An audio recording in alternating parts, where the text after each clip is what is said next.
this is a tiny, tiny little ring, isn't it? What prompted you to bring it to us today? Well, because I believe it's valuable. Did you? And why? Yeah. What made you think that? Well, it says Lalique inside. Well, it does, doesn't it? Yes. And tell me what you know about Lalique. Well, I know they did it's French. French, yes, and they do a lot of pottery as well. Yes, glass later on. Glass, yeah. Well, that's where we realised that it could be valuable. Yes. Well, I mean, it's not only a rare thing, but it's a very beautiful thing, isn't it? Is, and tell me, who gave it to you? Old gentleman who lived next door. We made a lot of It was on his own, left on his own, and we looked after him and so on. He was 94 years old. And did he know about whatever? I don't really know. Didn't know it was Lalique till after he died. I don't think he realised the value of it at all. No. But what has to be said is that this is a complete little masterpiece of goldsmith's work. And it has to be said, too, that it's made by one of the towering geniuses of the Art Nouveau movement, Rene Lalique. And he just happens to be a genius who chose to work in jewellery and then moved on into glass. Yeah. And this is a tiny expression of his work, but it's all there. Now, tell me, what do you think about the screen material? I don't know. Is it enamel? It is enamel. Yeah. It's a very particular sort of enamel, which we call pliqué à jour enamel, which means applied to the day, which is another way of saying that this is an enamel without a background.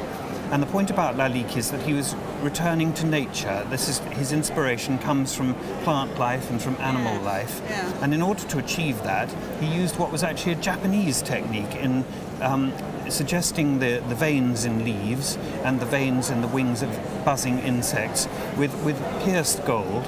And then he'd hold the enamel in suspension like a bubble. And it gives a little bit of naturalism, or more than a little bit of naturalism. Now, the reason it's tiny, of course, is that it's a ring, so this is not marks against it in any way at all, actually, that it is a tiny, tiny little work of art. People collect these things, and if it turned up in a sale, two collectors wanting it very badly, I think maybe 5,000, maybe 6,000 wouldn't be completely mad.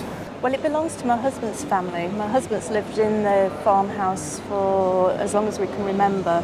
And my husband found it when he was a little boy up in the attic. And from what we can gather, it actually belonged to a family member back then.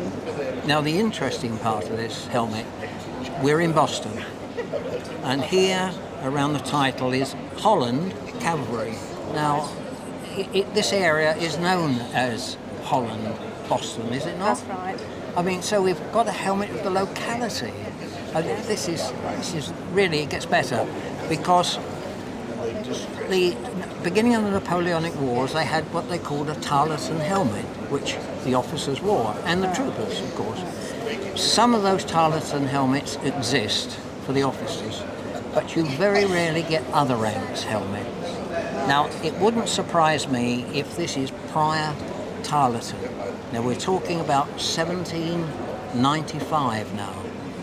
France declared war on us in 1793, and then it went on more or less without a break till 1815, nearly 22 years of war. But these early helmets, they just do not exist. I can't emphasize enough. They are that rare. And I think any collector of this period would be willing to pay something in the region of 4,000 to 5,000 for a helmet like this. Yes, really. Goodness.